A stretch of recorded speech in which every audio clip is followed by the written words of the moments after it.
run on the Friday before an event, the Donaldson Prologue determines group positions for the next day's race. The Prologue is run over a shortened route and with times incorporated in overall race results, it's essentially a race within a race.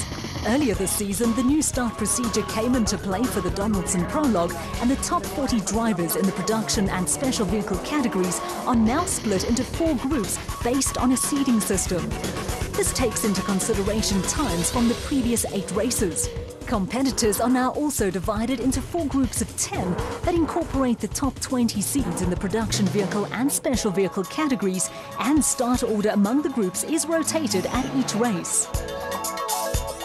On the production vehicle front, the last 8 Donaldson Prologues have been dominated by the Team Castrol Toyota and RFS BMW teams. Between them, Castrol Toyota teammates Duncan Voss, Rob Howie and Anthony Taylor, Chris Birkin have won 5 times, with a win apiece for RFS BMW crews Hannes Grobler, Henny Testeger and Christian de Ploy and Henk Janssen van Vieren.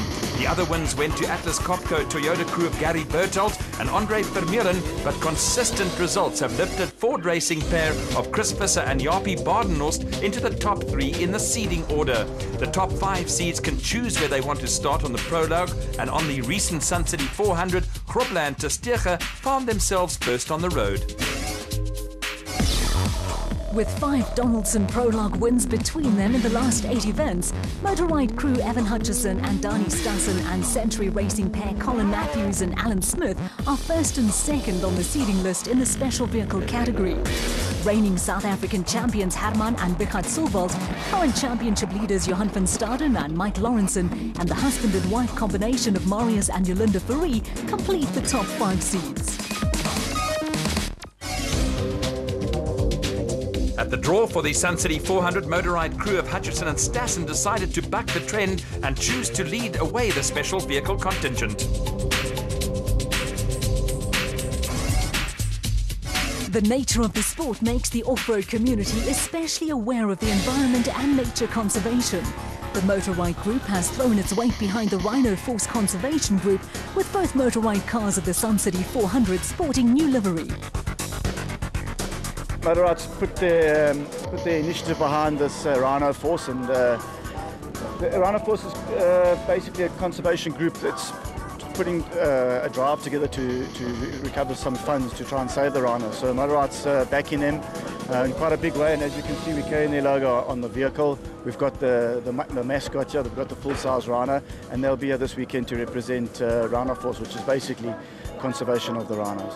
An initiative to be supported, but the Sun City 400 also saw a return to action of quad racing superstar Wikus van Deventer, who put in an appearance as co-driver for Keith du Toit in the White Star Racing Bat. Ek was baie gelukkig. Keith het my de tweede my gevra om saam met hom te kom ry hierso, en ja, na soveel jare se wegbreek van na quad te ry is dit my kans om weer 'n kar te kan ry. Now a Botswana citizen, Sun City is on Van Deventer's doorstep, but his exploits on the Paris-Dakar Rally are the stuff of which legends are made. O ja, hierdie reis het verskriklik baie gery. Hierdie is amper soos my in die agterplaas wat ek ry. Ja, dit sou verskriklik lekker wees. Ja, ek het hierdie ding te veel jare gery in my lewe.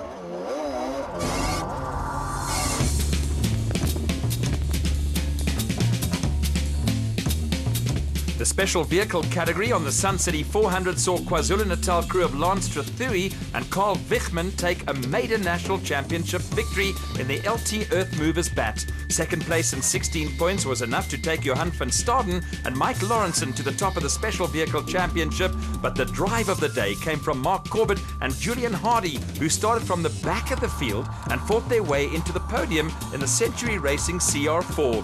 A rearguard action carried Evan Hutchison and Dani Stassen into 4th in the Motorride Bat Venom, with Free State crew of Peter Ruthven and Leander Pinar continuing a good run of form with a solid 5th place in the Rubicon Bat.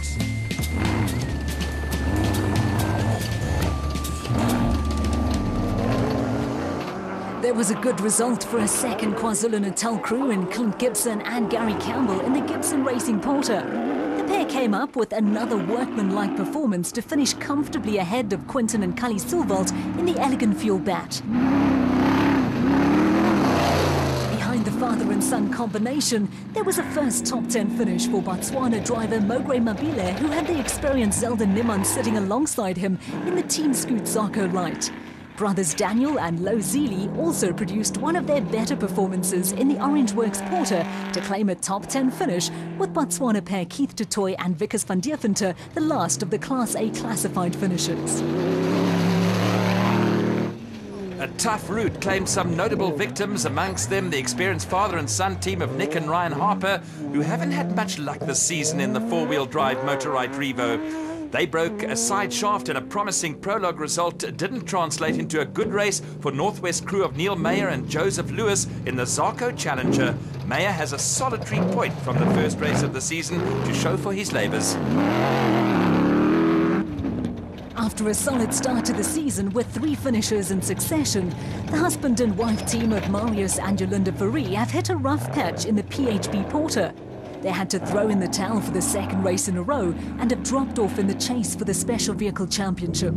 After missing the Toyota 1000 Desert Race in Botswana, the father and son combination of Nardus and Louis Albert were early casualties at Sun City and were followed into retirement by the Cesarani Jimco of Steve Parker and Vincent van Sale, who ran out of brakes. There was another non-finish for Dion Boyens and Cobus Fourie in one of the early specification back models. A second place on the Sun City event was enough to leapfrog Van Staden and Lawrenson ahead of Hutchison and Stassen, who finished 4th. Behind the 2 lead crews, there's also an intriguing situation, with just 1.5 points separating the next 3 teams. The Sun City 400 saw a return to action by a couple of veteran drivers. After a year or 2 on the sidelines, Ernest Corbett, a former Class P winner on the Sun City 400, shared a drive in a Jimco with Guy Henley. Former SA champion Juan Moore did the navigating. Yeah, I want to do a couple of races. I won't do the whole lot. You know, at 68, you have other things to do, like rest. The Century Racing team fielded 3 cars, and in a family cameo, Corbett Sr. was also racing against his son Mark. Yeah, he's got more power. I would say 20% more power at least. Gearbox is the same. The ratios are slightly different. His top end, he's got longer gears than I have. He probably does a higher speed than I do. I don't have the guts for that. And from one veteran to another, with former Toyota 1000 Desert Race winner Rob Walk making a sentimental return to Sun City for another of his sporadic returns to racing in the Super Pave Aceco. It is. It's very, very nice. It's a long time since I raced here. I think it's about 5 years ago. And it was all down in the other area. So this top area we did many, many years ago when Robbie Gordon came out from the States and raced Klaus Deggen's car, and we did that. I think it's a fairly similar route up there in the north. So it's going to be great. I think it's good. A lot of people haven't done it, so everyone's going to be in the same boat. For an old-timer like Walk, who is one of 2 drivers to have won the grueling Toyota Desert Race in a single-seater, the biggest difference between racing then and now is to be found in the machinery. Absolutely. I mean, it's high-tech vehicles that are here now. I mean, we can par with anywhere in the world. The cars are well prepped, the guys are fast, they take it very seriously, and it's exciting. I think it's good. It's good competition.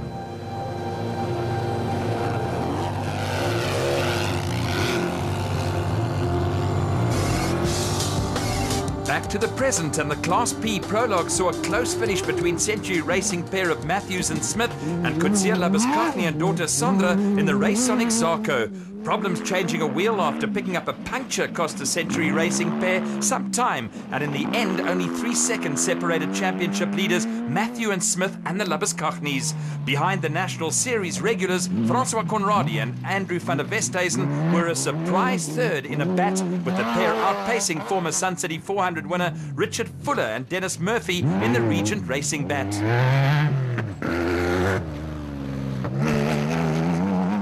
Ernest Corbett showed he has lost none of the skill that took him to a Sun City 400 win a couple of seasons ago. Corbett and former SA champion Juan Moore were only 3 minutes down on the leaders and had plenty to spare over newcomers Johan Visser and Koyas Marie in an aging raceco. Most of the prologue drama was reserved for John Telford and Jaco Swart, with the pair back in action in the Kelsamite bat after missing the Toyota Desert Race. All appeared to be going well when the pair pulled off the track.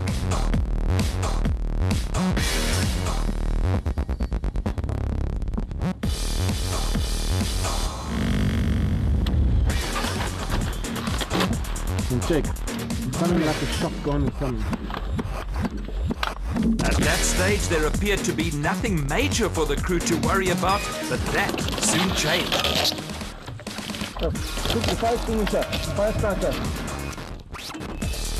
Alarm bells were caused by a fire in the wiring harness, and after completing the prologue, an eventful day ended for the pair when they incurred the wrath of race officials for speeding in an open section. Class B Championship leaders Colin Matthews and Alan Smith were quick out of the starting blocks on the first of the two loops that made up the race, with dust a problem throughout the field. Caught unawares in the thick dust, Matthews and Smith narrowly missed a confrontation with a gate, only to have further progress halted a few kilometres down the road when they picked up their second puncture of the morning. After two punctures, Matthews and Smith had run out of spare tyres. Not that it mattered, because their race came to a premature end when a wheel broke off and handed the Century Racing crew their first non-finish of the season. It was a major disappointment for Matthews and Smith and handed the Class P lead to Richard Fuller and Dennis Murphy, who had enjoyed an uneventful morning in the Regent Racing Vat. With Colin Matthews and Alan Smith out of the picture, Coetzee and Sandra Labuschagne moved up a notch in the race on Exarco, with the pair running around 9 minutes adrift of Fuller and Murphy. Race cam footage from the Labuschagne Zarco amply illustrates the visibility problems crews faced in the dust and mid-morning sun.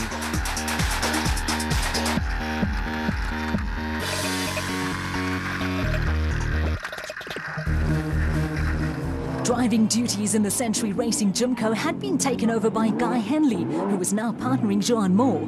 The demise of teammates Colin Matthews and Alan Smith had also moved them up a slot, with the Century Racing pair comfortably ahead of John Telford and Jaco Swart. The Calcimite Bat was seemingly none worse for the wiring harness fire the previous day, and steaming along behind them were Rob Walker and Jeremy Wood, who had wads of time to make up after a nightmare prologue.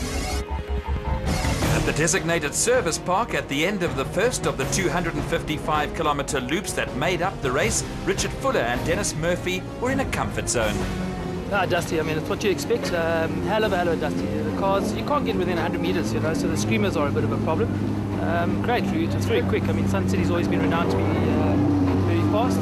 But we've picked up some places. I believe we're lying first P at the moment, in fourth frame.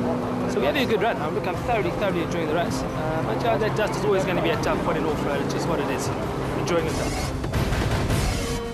It doesn't take long for the status quo to change in off-road racing, and it was all happening in Class P. Richard Fuller and Dennis Murphy were in trouble, and the ever-steady Coetzee and Sandra Labuschagne found themselves in the lead in the race on Exarco. Guy Henley and Johan Moore had also overtaken the Regent Racing Bat, and John Telford and Jaco Swart were an unlikely third in the Calcimite Bat, given the dramas they had endured on the Donaldson Prologue. For Richard Fuller and Dennis Murphy, the problem was a damaged rear suspension, with the pair nursing the Regent Racing Bat home at almost walking pace. It was good enough for fourth place and valuable championship points, with Rob Walk and Jeremy Wood still running strongly but unable to make up ground after their prologue woes. Despite their Sun City 400 woes, Matthews and Smith still hold a comfortable 23-point lead in the Class P Championship. Only 9 points now separate the next three crews. The next event on the APSA Off-Road Championship calendar is the 4x4 Mega World 400 at Carnival City on the East Rand. Catch all the action right here on Supersport, your world of champions.